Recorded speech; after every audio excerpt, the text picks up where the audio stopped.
Kiranji. Yeah. So, namaste everyone. It's with great pleasure that we have this meeting today with Francois Gautier, someone who has made a place in the hearts of countless Indians for his brave uh, journalism. So, a few words of introduction. I will start with what most people don't know, and that is that he came to India at the age of 19 as part of a caravan which came all the way from uh, Paris to Pondicherry. It took 2 months, and he was all of 19 years. I'm sure that he came to take part in the international city of Oroville, which had just been inaugurated. And I'm sure that it has been a very fascinating and fulfilling life for you, Francois, after that. It is a very rare life that you have lived. You have had audience with great spiritual masters and tremendous grace all through your life. Uh,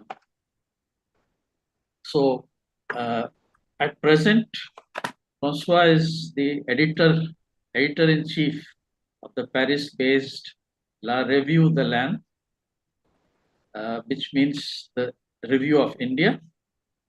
He was earlier for 10 years with Le Figaro, the largest daily from France.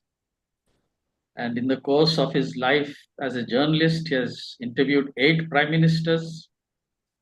He has a rare intimacy with Sri Ravi Shankar, who inspired him to start his very important project, which is a Museum of True Indian History in Pune, which I encourage all of you to visit. Hopefully, I will visit too someday. Yes, please. He has received the Nachiketa Award of Excellence in Journalism from the Prime Minister Vajpayee in 2005 and teaches pranayama of the Art of Living School with his wife Namrita. So, with these few words of introduction, this is his latest book, which we are going to discuss. India, Hindus, and Narendra Modi. It has 5 parts. The first part deals with the great achievements of Modi. The second part with obstinate difficulties. The third with what is yet to be attempted. The fourth, Hindus under Narendra Modi. And fifth is foreign policy of Narendra Modi. So, as is customary, we request the authors to present the book. This particular book is difficult for the author to do because it is so wide-ranging. However, we are short of time as Francois has another appointment later. So we will continue with our usual format, and I request you, Francois ji, to please give us an overview of the book. Yes, thank you. Though, just a word before talking about the book is that my coming into India was like coming home. The moment I stepped into India, as you said, I drove from Paris to Pondicherry, but via Delhi. So we drove from Pakistan, from Lahore to Delhi. Actually, Lahore is not very far from Delhi. It's a 6-hour drive. And the moment we reached Delhi, I spent my first night in India in the Shuramindo Ashram in Delhi. Some of you may know it. It's a mother school. It's a huge compound now. In those days, it was a very small compound with a small house, and I felt I had come home.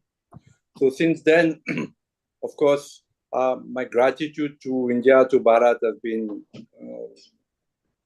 all encompassing. I felt that whatever I learned from Bharat, and I covered Kashmir extensively.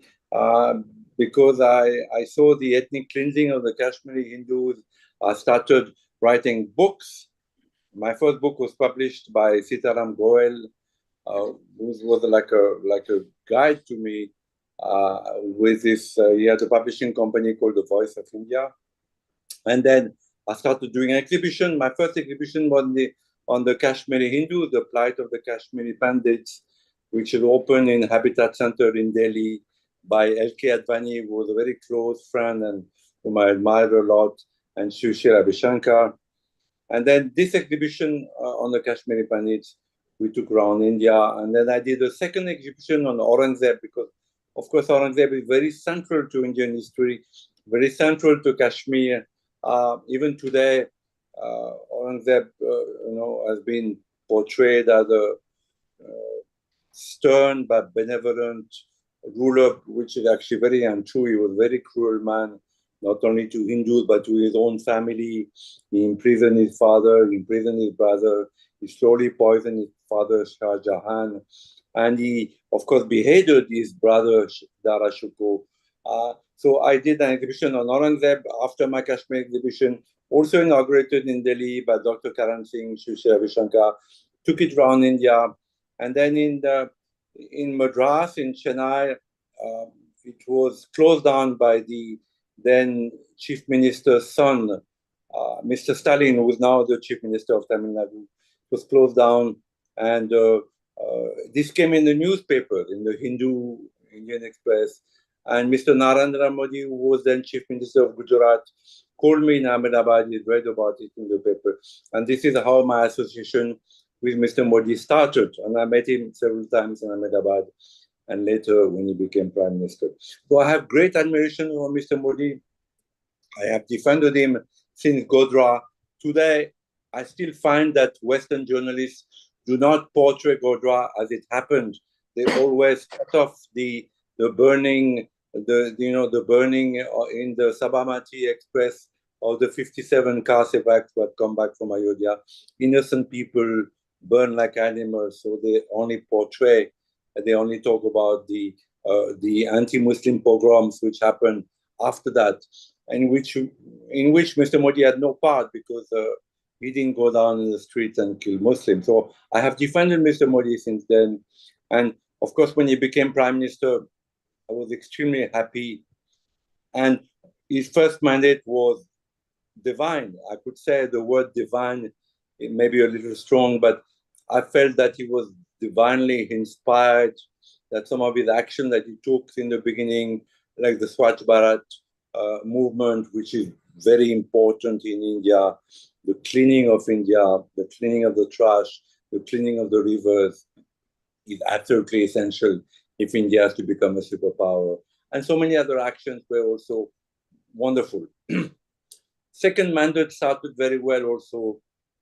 But at some point, and I remain a fan of Mr. Modi, I still believe that there is nobody but him at the moment that can lead India, and that he's the best prime minister that India ever had, and that if he would lose the elections, it would be a catastrophe for India if the Congress would come back to power like they came back to power after Mr. Vajpayee lost the elections and Sonia Gandhi became the Empress of India and an elected Empress for India for 10 years and did a lot of damage to the dharmic India that we all love, that we all aspire for. But that would be a great, great catastrophe. Now, so this book is in praise of Mr. Modi. It recounts all his achievements from demonetization to Swachh Bharat to the Ayodhya temple. I covered extensively also the Babri Masjid. I was there when Mr. Advani and his car sevak brought down that makeshift mosque, which was an insult to Hindus. So all his actions have been great. But at some point, and I'm in Delhi at the moment, and I did go this morning. I was in the BJP headquarters to meet a gentleman who is one of the general secretaries of the BJP party, good man. But I must say that at some point, the BJP had to function in a system which was made by the Congress. The entire system in Delhi, the bureaucratic system, the way the ministers function, the way the bureaucrats function, is made by the Congress for many, many decades. So I feel, and this is where my book, The Criticism, starts. I feel that the BJP got caught up in this VVIP system. And some of them, not all of them, because I know many people. This morning I met Dr. Jay Shankar, who was the External Affairs Minister, who was also a wonderful man, sharp intellectual, and a man who stand up for Bharat. Mrs. Nirmala Sitharaman is also a very beautiful person, simple, who kept roots. Mr. Gadkari, whom I admire a lot, and who inaugurated the second phase of my museum, Moshe Ravi Shankar, also a very good man. So there are many good people in the BJP, but generally I feel that the BJP got caught up in this VVIP system and settled in it and lost contact with the people. And we saw it in the last election that the BJP did not do as well as they did in the previous elections with Mr. Modi. So it was a warning from the people of India that the BJP may have strayed away from the rightful path, from the dharmic path to serve the people. They're elected by the people and they need to serve the people. And some of them may have lost touch with that vision, elected by the people to serve the people. The problem is that in Delhi, the entire system in Delhi makes elected MPs and ministers lose sight of that because they live in such luxury. Ministers, again, as I said, I met a minister this morning, a good man, but there are at least 20, 25 people. Every time he steps out of his office, at least 20, 25 people are waiting for him. Every time an MP, steps out of his house, the same thing. So there's a lot of temptation in Delhi for the elected BJP MLAs, MPs, and ministers to lose sight of their goal, which is to bring Bharat up as a world superpower, and also to keep the dharmic aspiration of Swami Vivekananda or Sri Aurobindo, so many sages who have said that India must become the leader of the world, spiritual leader of the world. So I feel, and this is why my book is a little different from the other books that have been written about Mr. Modi, that at some point, himself also lost a little bit sight of why they were elected and why this divine grace has come upon Mr. Modi himself to lead India towards this dharmic path of becoming a spiritual leader of the world. So yes, there is some criticism in my book, and yes, I'm worried. As I said today to my friend of the BJP, General Secretary of the BJP, I'm a little worried that this trend, this VVIP trend may amplify, and at some point, either because the allies of the BJP will withdraw support or because the BJP would lose the next election, it would be a catastrophe for Bharat, and the Congress may come back to power because Mr. Rahul Gandhi has improved, and of course his party has done better these elections.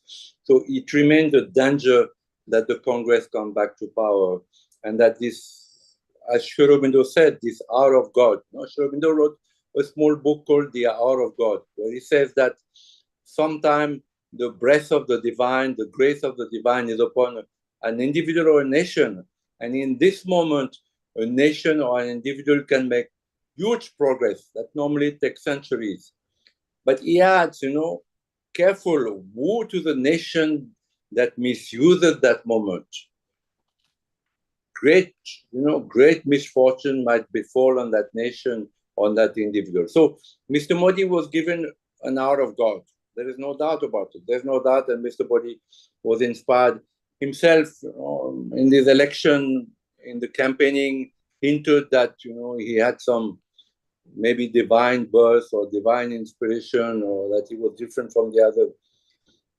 I think this is wrong, this is wrong. We all need, and myself the first, we all need to keep that humility in the spirit of the Bhagavad Gita, that God's grace is upon us. We do God's work, but we stay humble.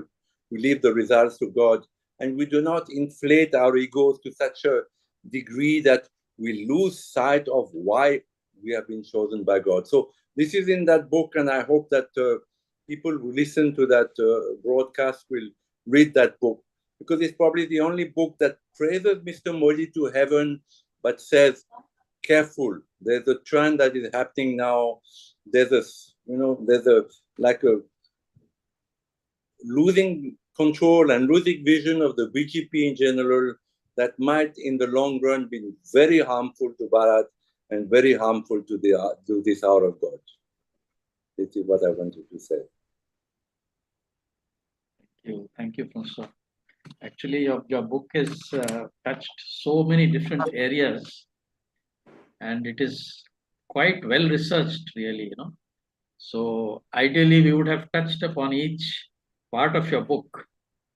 But yes. Let me touch upon another part of the book. Sorry. Yeah. Of course, Kashmir. I have covered Kashmir extensively because there's a whole chapter on Kashmir, and I feel that Kashmir is an unsolvable problem. That every government, whether it's the Congress or BJP, think that pouring billions of rupees upon Kashmir, subsidizing Kashmir, and making Prime Minister a visit to Kashmir, will win the Kashmiri Muslim, because people are very ignorant about Kashmir. There's Ladakh, which is predominantly Buddhist. Most of them are followers of the Dalai Lama. There's Jammu, where there's a Hindu majority, but that majority is in danger of being dwindled a lot. And there's the Valley of Kashmir, which used to have 1 million Hindus at the beginning of the 20th century, and today most of the Hindus have been ethnically cleansed out by the Muslim of the Valley of Kashmir. So I have covered the Valley of Kashmir, and my understanding then, and I think it's still true today, that most of the Kashmiri Muslims feel they belong more to Islam than India. Many Muslims in the world feel, and it's a very. I wish Hindus had the same, had the same belief that Hinduism is my first allegiance. I feel that I'm first a Hindu, but they don't. But Muslims do. So the Muslims of Kashmir feel they're not Indians. I met so many Muslims in Kashmir, educated, good Muslims, friendly Muslims. And because I'm a white man, I'm a Western journalist, they would tell me, no, we don't feel Indians. We feel that we belong more to Islam. So naturally, if we had to choose, we would choose for Pakistan. I think it's the same thing today. And every prime minister, including Mr. Modi, had this illusion that, like he went recently, and it's very, we can only praise him. He went to Kashmir on the International Yoga Day, and and led a yoga session with Kashmiri Muslim ladies. But my understanding, and I think many of those who know the Valley of Kashmir, that Muslims there do not feel they belong to India. So however much they don't mind tourism, they don't mind making money off Indian tourists, buying carpets or shawls, or taking a boat on the Dal Lake, but they do not feel part of India. So my understanding is that this problem of Kashmir will not be solved unless there's a reunion between Pakistan and India, whether it is a forceful reunion because of another war and India conquers Pakistan, whether because Pakistan collapses, because Pakistan has unleashed terrorism onto the world, and that karma comes back to bite them, and the Sunnis are killing Shahs, and the Shahs are killing Ahmadis. So Pakistan may implode also and fall back into India's lap, or whether it is because, like it happened in Germany, or it may happen in Korea, naturally, these two people who share the same ethnic origin, India and Pakistan, and other countries like Bangladesh and Nepal and Sri Lanka, come under some kind of, European Union has done, under some common market where they keep their identities, but there is a common currency and the borders are open. So this, in that way, the problem of Kashmir may solve because naturally the Kashmiri Muslims of the Valley of Kashmir would not have a grievance anymore. But I don't see this is a major problem. It's a major mistake that Mr. Nehru, many blunders that Mr. Nehru made from 1947 onwards that are not repairable. These blunders were so major that I don't see how can they be repaired now, in a natural way. So Kashmir, of course, a part of my book, which is very important. The foreign policy of Mr. Modi also is one of the chapters of my book, important chapters. I feel like Mr. Modi has put India on the world map. And we saw it recently in Italy in the meeting of the G7 that Mr. Modi is able to push India forward and meet with Mr. Biden or Mr. Macron or Mrs. Meloni, the Italian Prime Minister, and show that India counts. That after all, Bharat is a huge nation, most populous nation in the world, the rising economy. So Mr. Modi has put India on the world map. I only feel that it doesn't translate into economic investment, that the BJP government has not liberalized the Indian economy. Indeed, Mr. Amit Shah, and I talk about Mr. Amit Shah in this book, was a remarkable, intelligent man, but also a very authoritarian person. He has tightened a lot of rules in India. Of course, we know that many of the Western correspondents, like in the BBC, are Indians with an OCI. Many of the missionaries now today in India are not anymore white missionaries. They are Indians, Christians, missionary with an OCI. So they have taken advantage of this great move again of the OCI, of making Indians abroad parts of the Indian great journey and taking advantage of that. But they're a small minority. So Mr. Amit Shah has tightened all rules. The FCRA, as I said, I'm building a museum of Indian history in Pune, of true Indian history. Now we find it very difficult to receive. We don't get many funds from abroad, maybe $40,000 a year from the US. But this has been blocked because Mr. Amit Shah is chasing a few missionaries and a few BBC journalists. So they have clamped down on all FCRAs of people like us who are genuine people, who do not cheat, who are trying to do something for Bharat. The same thing is true of foreign investment. It is very difficult for a foreign investor today to work in India because there are so many rules and so many. So there has been a tightening of the rules and visa rules also now. Many people find that under the Congress, and I'm sorry to say that because I'm a BJP guy, under the Congress, it was much easier to invest in India. It was much easier for a foreigner to live in India, to have a visa. I'm also part of Auroville. As I said, I first came to Auroville, Pondicherry, the city founded by the mother of Pondicherry upon the ideals of Sri Aurobindo. Now, Mr. Amit Shah has nominated a government. There is a government secretary in Auroville, which is only looking after, very small parts, law and order, drugs, visas, never interfered in Auroville.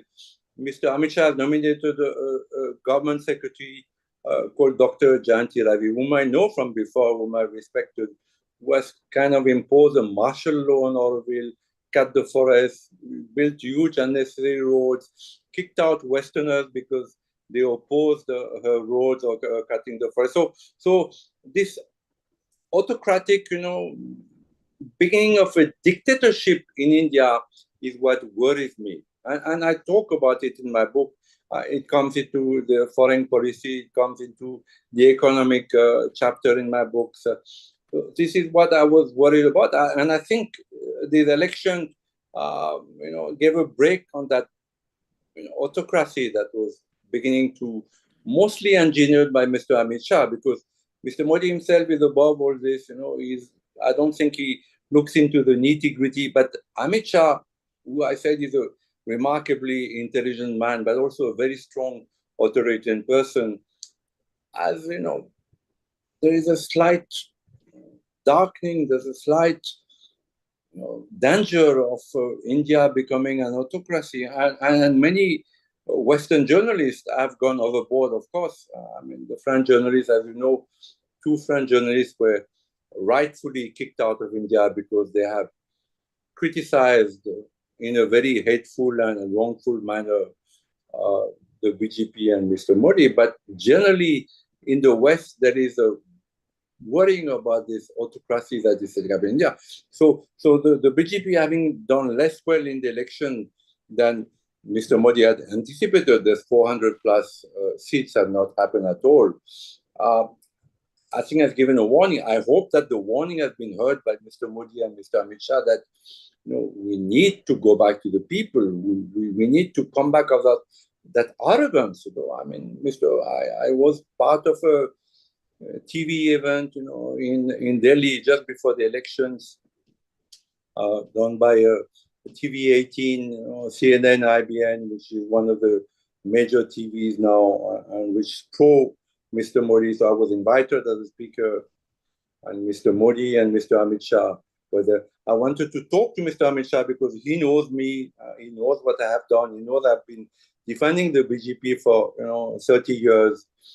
So when he came out of the thing, I called him, but he didn't even bother. He probably saw me and recognized, but he didn't bother even to say hello. So this arrogance and little bit, I mean, let us be fair. There's a little bit of arrogance and autocracy and dictatorship, that seed of dictatorship that is creeping into the BJP rule today must be dealt with. And I hope that the result of the elections, which are not what Mr. Modi and Mr.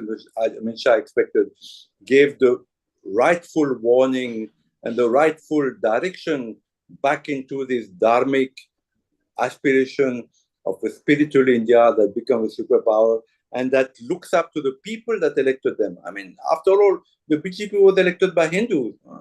I don't think that more than 2-3% of the Christians and Muslims of India voted for the BJP. I don't think so. No. And the Sikhs today, unfortunately, I'm married to a Sadhani, to a Sikh lady for 33 years. The Sikhs are going completely astray. They've lost their mind in Canada, in the US. They lost their minds in India. They were created to defend the Hindus, and they lost track of that. So the BJP should remember that it was elected by the Hindus, for the Hindus. I understand Mr. Modi is the Prime Minister of all Indians, and he has shown in his 2 terms that, he wants to be the Prime Minister of all Indian Muslim, Christians, Hindus, Jains, Sikhs. But at the same time, in my country, in France, the party that is elected by a certain category of people goes back to these people, caters to these people, looks after these people, does something for these people. But it's not the case for the BJP. They don't seem to, to understand that, they need to cater to the Hindu vote bank, because they're going to need them again in 4.5 years. They're the one who elected them. So they should work for them, and they haven't done that. And as a defender of the Hindus, before being a defender of the BJP and Mr. Modi, I'm a defender of the Hindus, because I find that behind Hinduism is an eternal spirituality, that is the future religion of the world. Who am I? What happens when I die? What is rebirth? What is karma? What is dharma? Why is God born under different names? And God, he or she, throughout the ages with different scriptures. And the Bhagavad Gita, it should become the Bible of the world. So I'm a defender of the Hindus foremost. And I find that the BJP at the moment, maybe that will change, because the warning has been, the BJP at the moment has lost that input that, we were elected by the Hindus and we need to work for the Hindus. And the Hindus, what is Hinduism is something which is eternal, universal. I mean, I'm married to a Hindu Sikh, and my father was a staunch Catholic, and he took her to church, and she had no problem. But try to get an Indian Christian or Indian Muslim to a temple. Impossible. Even today, a Sikh will not go to Hindu temple. So there is something wrong. There's a disbalance here. And Mr. Modi and Mr. Amit Shah need to look into that. And, and I find that they did not in the last term. They may do in that term. I have not seen yet traces of that, but they need to. Okay, that good? So, Francois, thank you so much. We are running out of time, and we need to give about a few minutes for questions. Yeah, no So problem. We still have time. Just before that, I wanted to update you on a few things. One is that on 1st of July, because you spoke about the Prime Minister's office, so Modi has announced that nobody needs to go through the PMO, whatever that means. But I'm just informing you. So I want to say Secondly, a few words about the PMO. Is that Mr. Modi was an outsider of Delhi. yes, I mean, he was not yes, liked in Delhi. He didn't yes, know Delhi. He didn't like Delhi. When he yes, came to Delhi, he was totally ignorant about Delhi. But there was a gentleman whom I knew very well and whom I respected called Nipanda Mishra, who was his principal secretary and Mr. Boni brought from Gujarat. And Mr. Mishra taught Mr. Modi about, how Delhi works, because Delhi is a very special place, I need the working of the bureaucracy, the political system, the parliament. And Mr. Modi mastered so much, this cooks of Delhi, the working of Delhi, that the PMO, which was already a very powerful place, had become the most powerful, the most powerful instrument of power in India. Every decision of importance comes to the PMO and to Mr. Modi's desk. And this also I find wrong because India is a vast country, and there are so many. I travel from Auroville to Delhi all the time. Two different climates, two different languages, different food, different people. So we need to decentralize India.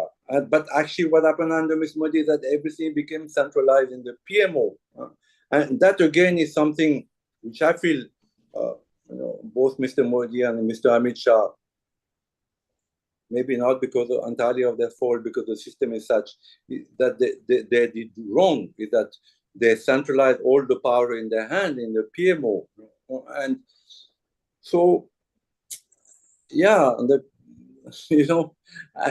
India needs to be decentralized, and you need to leave to trust, the states of India to like big in the United States. I think the United States is a very good example of how there is a powerful president in the United States, who oversees a lot of things, but at the same time there is autonomy in the states with governors who have powers, who are left with enough powers to rule their states. But we find in India that governors are just pawns. Their only power is to declare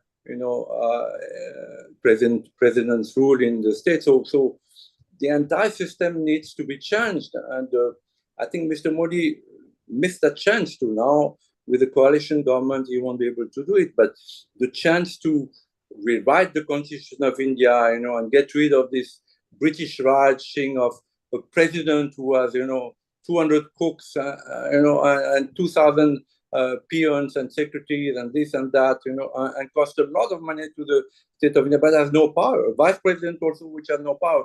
Governors, which have no power, but can become nuisances. So instead of that, this power was centralized in the PMO, and this old British Raj institutions, which are totally useless. I'm sorry to say, but the president of India has it's of no interest. This particular president is no good. There've been people like Mr. Kalam who are brilliant people, but the president has no personality, and it makes no difference to Bharat. So the centralizing of the power in the PMO, in my sense, as a lover of India, as a lover of the BJP, as a lover of the Hindus, as a lover of Dharma, is a mistake. Is a great mistake that needs to be rectified. So Francois, if there's anybody who would like to interact with the author, please raise your hand, or we have 5 minutes more before we wind up. Are there any questions in the chat box, Shruti? Kiranji, I think Mahendraji, Arnabji, Gayatriji, all of them want to ask questions. So Yes. So I think Mahendraji, could you please unmute yourself and ask? There isn't much time, so you make it. I can. There's still a lot of time. There's still a little bit of Yeah. time. Don't worry. Yeah. Namaskar. I am calling all the way from US.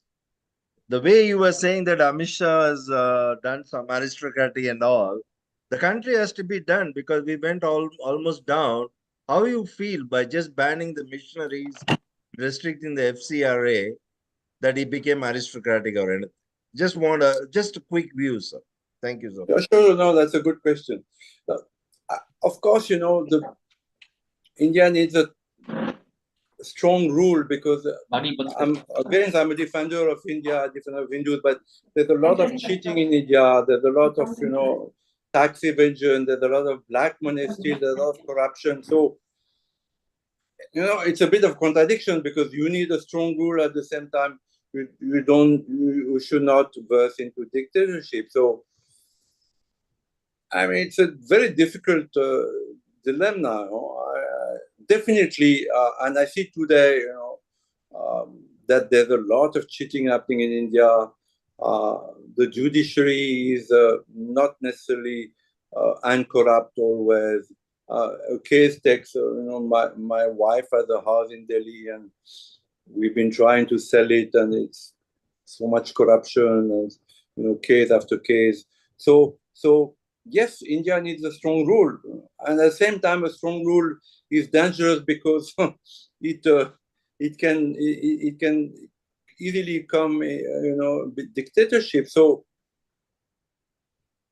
it's really a good question because I don't know what to say. In China, the economy of China is doing better than India because, in the beginning, the Chinese shot the corrupt politician, and they made the families pay for the bullet. So there's less corruption in China. China is also it's a dictatorship, so full dictatorship. So that, they can expropriate 3 million people to do a dam or to build a road. So China is working much better in India. And I see that in India, and I've been in India for 50 years, and again, I'm a defender of India, but the trains are running at the same speed that they ran 50 years ago, 60 kilometers average an hour. There are very few airports in India. The planes may be full, but at the same time, the potential is enormous, and China is ahead. The trains are, 50 years behind, 30 years behind China. So India needs a strong rule. Maybe it needs a dictatorship. I don't know what to say, because it's true. But sorry, I'll take another one. But have you put up your Mahendraji? Have you represented to any other people? Because you are a senior journalist, normally they will listen to it. Have you represented to anywhere that your cause of concern, which you feel so? I'll just, that's the only one thing I wanted to ask. Have you represented yourself? So you see, the journalists were, the funny thing about the media, talking about the media in India, is that they were very anti-Modi for a long time. For a long, long time, the Indian media, copied the Western media, the BBC, the CNN, the French television and newspaper like Le Monde, were very anti-Mr. Modi, anti the BJP. And today they've just become the opposite, because we find that there is no opposition media anymore in India, except like few websites like the print, but most of the mainstream media, even the Times of India, Hindustan Time, NDTV, never criticized Mr. Modi. So there has to be a balance between the two. And as a journalist, I'm praising myself now here, but I am a defender of Mr. Modi. I think that, again, that he's the best prime minister India ever had, that he did wonderful things, that he still has the possibility of doing wonderful things. But he needs, he and Mr. Shah needs to go back to the Hindus because they were elected by the Hindus and they did do more for the Hindus. And yes, India needs a strong government because there is a lot of cheating, lot of undiscipline in India. Hindus are very undisciplined, and corruption is still there. So there has to be a strong hand. At the same time, India needs to remain a democracy. So it's a very thin line. It's a red line that Mr. Modi and Mr. Amit Shah have to tread. But I think it's possible because there is a divine grace, there is a divine moment that Bharat may come up, and we know that the Indian economy is on the rise, and because China has some problems, and because India has such a young population still, it will take 4 or 5 decades before aging starts coming into India, and Indians have less children. So there is no doubt that India is going to come up economically. But will it come up, following the Dharmic path, keeping, that vision of a Dharmic India, of an India that remains spiritual, that remains dedicated to the Hindus, because the Hindus are the ones who are holding that spiritual Dharma, not the, I'm sorry, but not the Christian, not the Muslim, not the Sikhs, not the Jains. It's the Hindus who know that, God is universal, that what is Dharma, what is karma, what is rebirth. Only the Hindus know that, not only in India, but in the world. So unless Mr. Modi and Mr. Shah, building Ayodhya is okay, but we saw that even that has been a half failure because the people of Ayodhya didn't vote for Mr. Modi, for the BJP. There must have been something. I remember I was not invited in the inauguration of the Ram Mandir, but I remember seeing great gurus like Swami Ramdev and Shri Ravi Shankar held back behind steel barriers, while Mr. Modi walked back like an emperor. This is wrong. I'm sorry to say, this is very wrong. Swami Ramdev is an extraordinary man who brought yoga into the world. He can't be kept behind a steel barrier. Neither Shri Ravi Shankar. So I'm a defender of Hindus, and I say again to Mr. Modi and Mr. Amit Shah, go back to the Hindus, look up to the Hindus, give to the Hindus, because they're not only your vote bank, but what is behind the Hindus is the last living spirituality in the world. Arnab, would you like to ask a last question? Then we'll have to close. Yeah. Okay, right. So, Francois ji, thank you very much for coming. I'm a big fan of your writing, especially the book, An Entirely New History of India. Now, my concern is that we have been, after 10 years of BJP rule, we still see the old history being taught in schools and everywhere. There is no change. We hear bits and pieces that it is going to change, etc., but there is no effort at all in this direction. So what is your take on this? And if I may also ask another question, is that it seems at some other fields like this criminal law, India is at least trying to move away from the colonial system. But for this history writing, history teaching, etc., it's not there. So can you please comment on these two? So first, of course, education. There's an entire chapter in my book on education. Yeah. And this is one of the failures of Mr. Modi's government. One of, excused failure because it's a very difficult subject. Every time you touch upon education, there is an outcry. I remember Murli Manohar Joshi, when he wanted to, introduce the chanting of Vande Mataram in schools. There was such a huge outcry at that time. Like 20 years ago, that he had to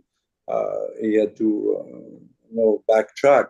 So it's a very difficult subject. But unless Indian kids are taught about the greatness of their own heroes and heroines, unless they're taught also about the extraordinary onslaught of invasions, both Muslim and colonial invasion, but particularly the Muslim invasion from the 8th century onwards, you'll just turn out clones, good for export. And Indian education in India is just a copy of the Western education. There's been very, very little change after 10 years of Mr. Modi into the curriculums, not only in the schools, but in the history books that are written in India. and also in universities, what is taught in India.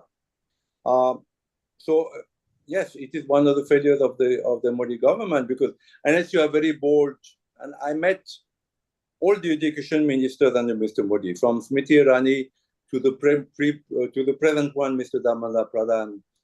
They were clueless, you know. I mean, maybe Smriti Irani was the one who had the most drive, you know, but she was a temperamental person, and she fought with a lot of people, but she had some drive. But all the others are clueless. So they have no clue of Indian history. You know, unless if you're a minister of education, you need to know about your history, and you need to be ready to fight for your history. Okay, say Shivaji Maharaj, you know, is on par with Napoleon, you know, one of the great heroes of India, who's known, you know, in Maharashtra a lot. But if you go to Tamil Nadu, when I did an exhibition on Shivaji Maharaj for my museum, and I printed it in Tamil Nadu, they thought it was Shivaji the actor. You know, there was an actor in Tamil Nadu called Shivaji who died. So they had no clue about Shivaji Maharaj. Now, Napoleon in France, any Frenchman, even uneducated, you know, in the countryside will know about Napoleon. So there's a tremendous need of change into the curriculum, but this is not happening. And if it did not happen in the last 10 years, when Mr. Modi was in majority, and, you know, he was a supremo, he could say anything, he could tell his minister, do this, you know, okay, there would have been an outcry. The Muslim would have, you know, cried, the Christian would have cried, maybe the Sikhs would have cried, you know. But he could have done it. Now he can't do it now, you see. And this is the tragedy of what happened, is that he could have done this, but he didn't do it, and now he can't do it. Now, I don't know what to say, because it's another major failure of the BJP, that when they had the opportunity, they didn't change the way education is taught to the Indian children, you know, that to make them proud of being Indian. Because when I go to the US, and I've been to the US often, and I meet, there are so many Indian students in the universities in the US, you know, they don't care about being Indians, you know. I mean, you're an exception, you are the question. Most Indians in the US, you know, they want to be more Americans, or the Americans are the white Americans. They don't care about, you know, being Hindu. And being Hindu is a privilege, you know. Being Hindu is a privilege, and you need to, you know, be proud of being Hindu, proud of being Indian. But this won't happen unless you change the education in India. And it's not happened. And we need a miracle now. We need a miracle that Mr. Modi regains majority, and he and Amit Shah corrects their mistakes, so that next election, you know, the BJP or someone else in the BJP comes up, you know, and is strong enough and proud enough and sincere enough and humble enough to make these changes. Okay. And your second question, what was the second question? About this new criminal law system. The new law, yeah. Well, it's a double-edged weapon. You know? I mean, okay, it's a parting from the colonial laws, but at the same time, if it is misused, if you say anything against the BJP now, or anything against Mr. Modi, and you put in jail, I'm an OCI, and you know, I'm a defender of the BJP. But even my wife, when we came back from France, we went for a month in France. I had a book release, and my family, of course, is still in France. Even my wife was a little worried that I would be stopped at immigration when I landed in Delhi, because I have criticized Mr. Modi a little bit. So it can be used and misused. I mean, it's good that it's a, you know, new law, but at the same time, it should not be misused. There should be a freedom of expression in India. You know, I mean, France, you know, Mr. Macron, you know, I mean, I know better Indian politics than French politics, but Mr. Macron is a young man, you know, handsome guy, intelligent man, you know, he has a difficult job, but he's been criticized so much in France. He's been slandered, he's been, you know, attacked, you know. It hurts me when I go to France, but in India now, nobody's there to say anything against Mr. Modi, at least before this new government, you know, in the last few months of Mr. Modi's rule, no jurists in India that say anything against him openly. So this is wrong also. There has to be a balance between, the slandering and the attacking of Mr. Macron in France, and the silence of the Indian media as far as Mr. Modi and Mr. Amit Shah is concerned, because Mr. Amit Shah is a very, very, very powerful man, and okay, he works, quietly under the shadows, but he's tightening all the screws, and this worries me. As I said, India needs tightening the screws because there is a lot of cheating, a lot of corruption. But at the same time, it's a worrying phenomenon that, there is one man who's so powerful. Mr. Amit Shah is so powerful. And I don't see any chance at the moment in the rule of Mr. Amit Shah. I don't see him, as I said, Auroville, where I'm also involved. He has not received any of us. He has not received me to talk about Auroville, what's happening in Auroville, the cutting of the forest, the kicking out of Westerners for no reason, So I'm still a little worried, but I have faith in India, I have faith in Bharat, and I think eventually everything will work out. Thank you. Thank you so much. So on that note, I think we can close and let you go to your next program. Thank you so much, Francois, for spending that hour with us. And all of you, please go out and get this book. Buy this book because it's, there are many biographies of Mr. Modi that came out in the last few years, but this one praises Mr. Modi, but also, there's some criticism and some warning about, seeds of, seeds of unrest and seeds of, dictatorship that, might amplify themselves. And we want Mr. Modi to stay in power. We want the BJP to stay in power, but for that, they need to rectify the course. They need to come out of the VVIP arrogance with some of the BJP, many of the BJP people have, fallen into, and go back to their roots and work for the people. Namaskar. Thank you. Namaste all.